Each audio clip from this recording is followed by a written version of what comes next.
Hola, ¿qué tal amigos y amigas? Bienvenidos.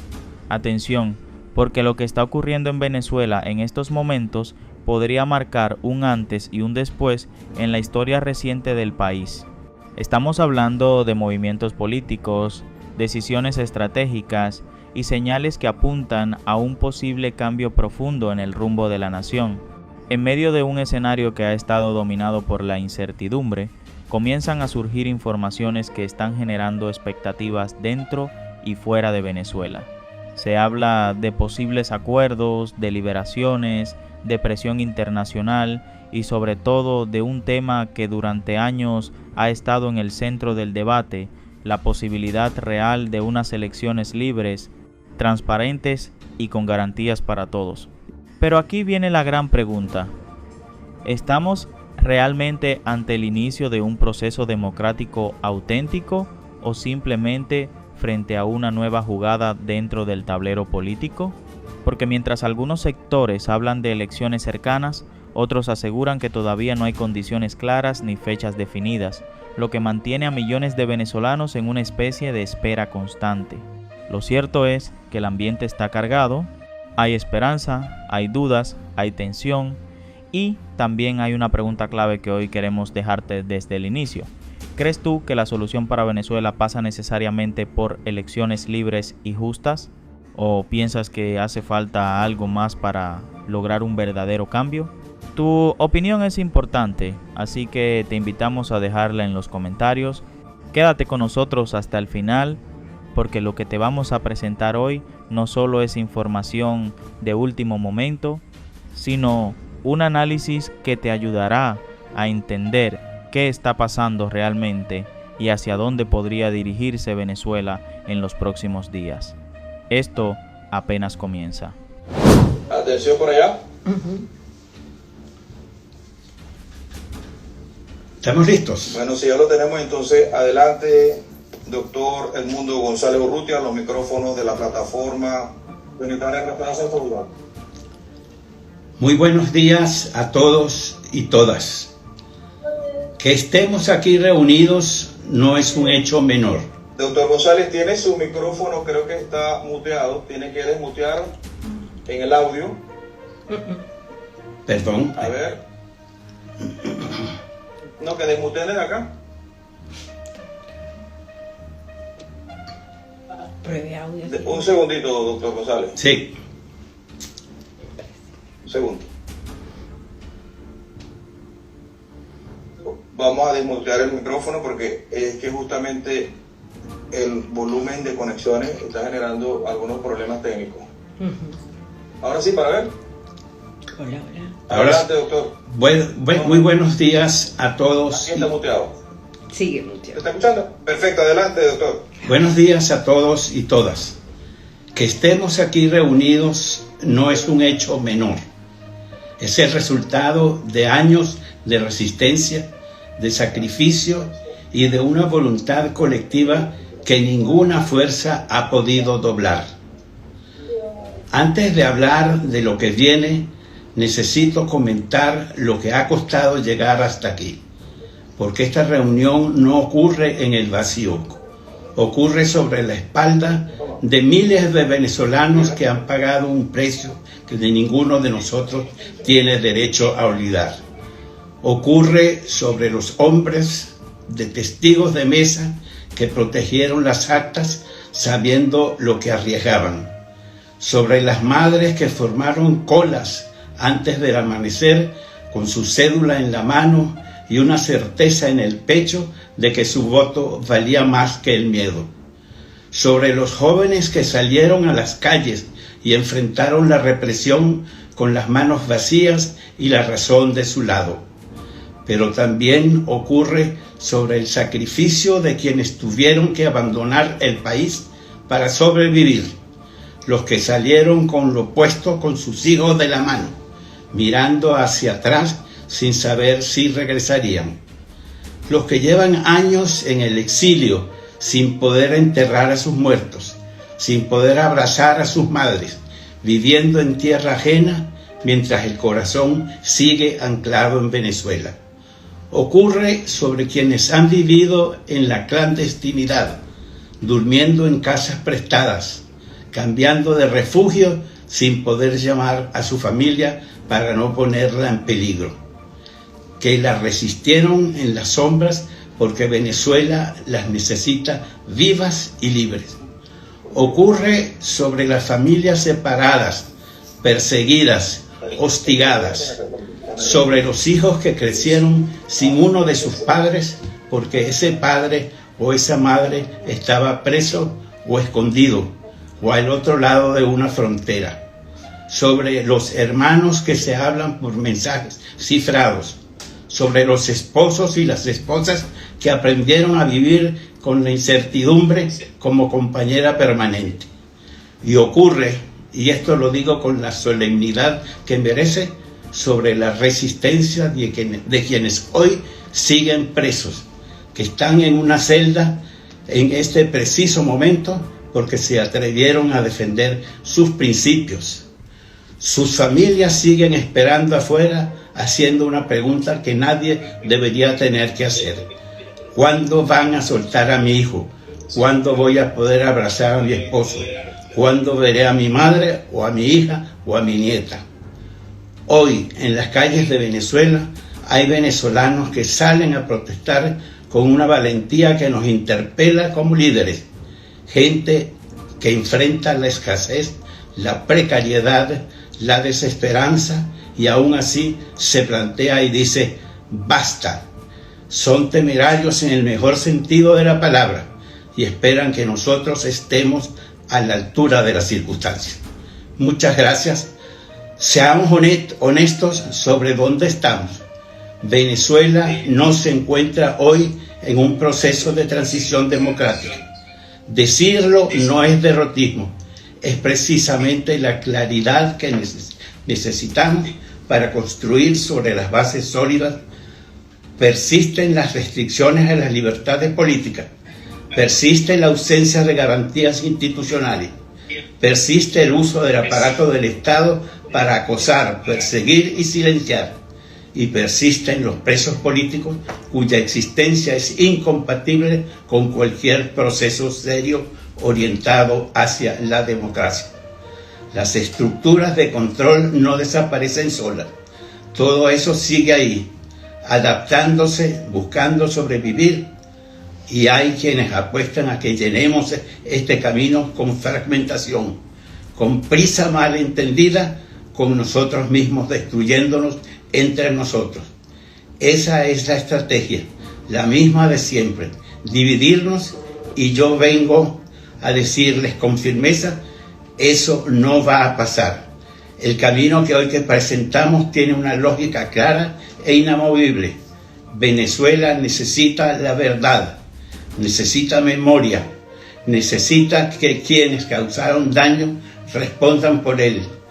Y no es venganza, sino porque los pueblos que no procesan sus heridas las arrastran generación tras generación. Queremos elecciones que le devuelvan al pueblo venezolano el derecho a elegir. Un pueblo que el 28 de julio demostró ante el mundo entero que sabe exactamente lo que quiere. Esa hazaña no se borra.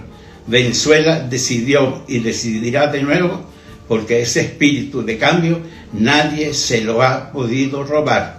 Está vivo y nosotros somos su garantía. Sin elecciones libres no hay transición democrática.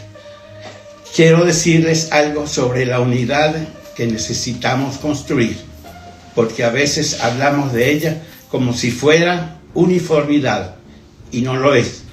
No les estoy pidiendo que piensen igual, no les estoy pidiendo que abandonen sus convicciones, sus tradiciones políticas, su visión de Venezuela. Eso no sería unidad, sería autoritarismo. Lo que sí les digo es esto: todos somos necesarios. Cada partido, cada movimiento, cada liderazgo regional, cada venezolano que cree que su país puede ser mejor, todos tienen un lugar en esta causa.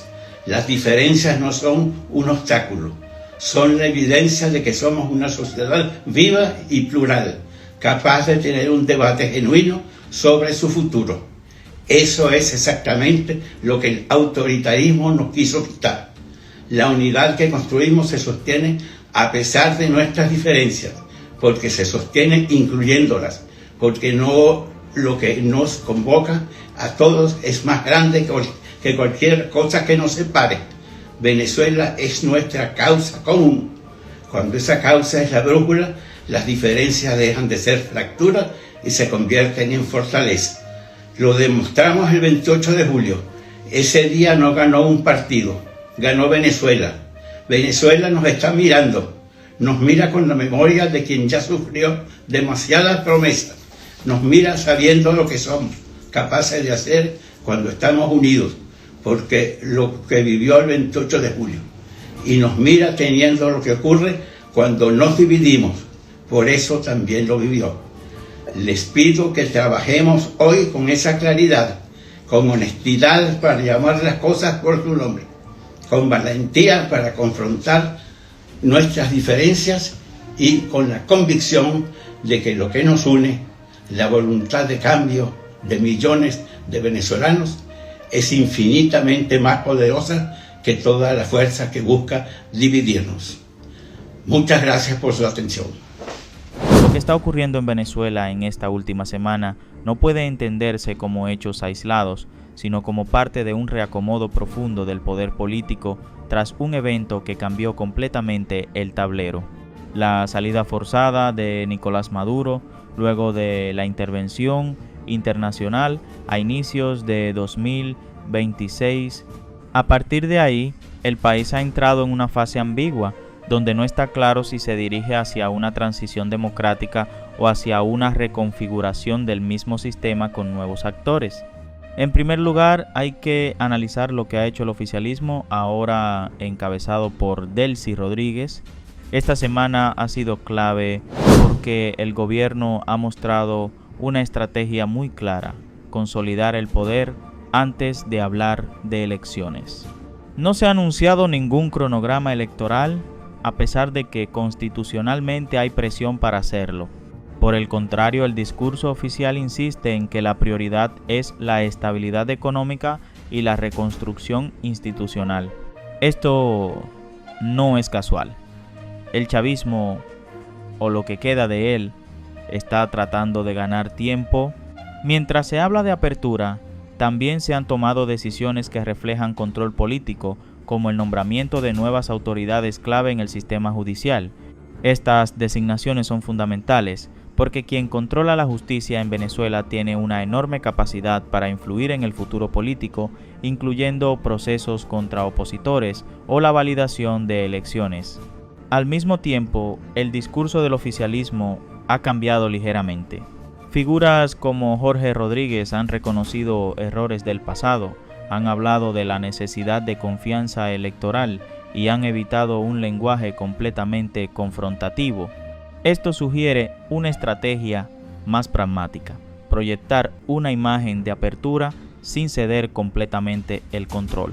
Pero aquí hay una contradicción importante. Mientras se habla de reformas, también se insiste en que no hay fecha para elecciones, lo que genera desconfianza tanto dentro como fuera del país. Y es que, en contextos como este, el tiempo político es clave. Retrasar elecciones suele beneficiar al poder establecido. Por otro lado, hay que observar un elemento determinante: la influencia internacional, especialmente de Estados Unidos. Desde la intervención que llevó a la captura de Maduro, Washington ha tenido un rol directo en la configuración del nuevo escenario político venezolano. Esto ha cambiado las reglas del juego. El chavismo ya no actúa en aislamiento, sino bajo presión externa, lo que explica su discurso más moderado y sus intentos de reorganización interna. Ahora bien, cuando miramos a la oposición, vemos un panorama completamente distinto, pero igualmente complejo.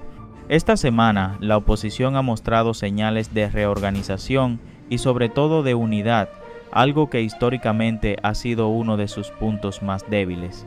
Figuras como María Corina Machado siguen siendo el rostro más visible, incluso desde el exilio. Su estrategia ha sido internacionalizar el conflicto, buscar apoyo externo y mantener la presión para que se convoquen elecciones libres. Pero más allá de su figura, lo importante es que distintos sectores opositores están intentando construir una hoja de ruta común. Esta semana, la Plataforma Unitaria y otros actores han trabajado en un plan para una transición democrática, lo que indica que hay conciencia de que este puede ser un momento decisivo. También han sido claros en una exigencia: elecciones ya. Sin embargo, la oposición enfrenta varios desafíos. El primero es la fragmentación interna. Aunque hay intentos de unidad, todavía existen diferencias estratégicas.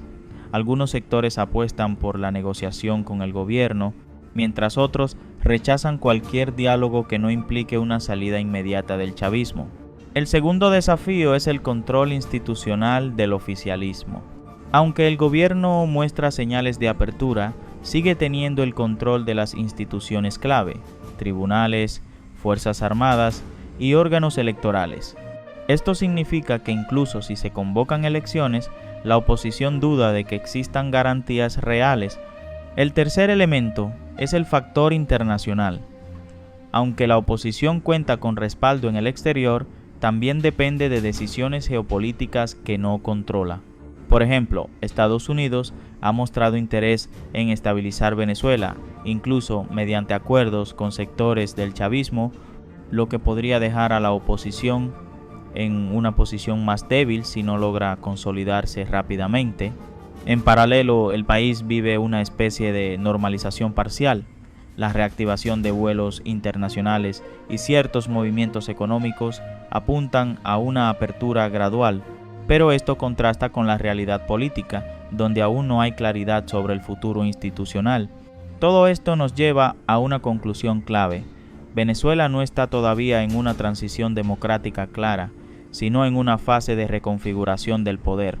Algunos analistas incluso hablan de un nuevo chavismo, más pragmático, menos ideológico y más enfocado en sobrevivir que en imponer un modelo rígido. La gran pregunta es si este proceso terminará en elecciones libres o en una nueva forma de control político más flexible. Porque una cosa está clara: el hecho de que se hable de elecciones no significa necesariamente que esas elecciones vayan a ser libres, justas o competitivas. En este momento, el oficialismo gana tiempo y reorganiza el poder. La oposición intenta unificarse y presionar por elecciones, y la comunidad internacional observa, influye y en algunos casos negocia. El desenlace dependerá de varios factores: la presión interna de la población, la capacidad de la oposición para mantenerse unida, las decisiones del gobierno interino y, sobre todo, el rol de los actores internacionales. Lo que está ocurriendo esta semana no es el final de la historia, sino posiblemente el inicio de una nueva etapa. Una etapa donde por primera vez en mucho tiempo hay una ventana de posibilidad, pero también un alto riesgo de que todo termine siendo un cambio controlado, sin una transformación real del sistema,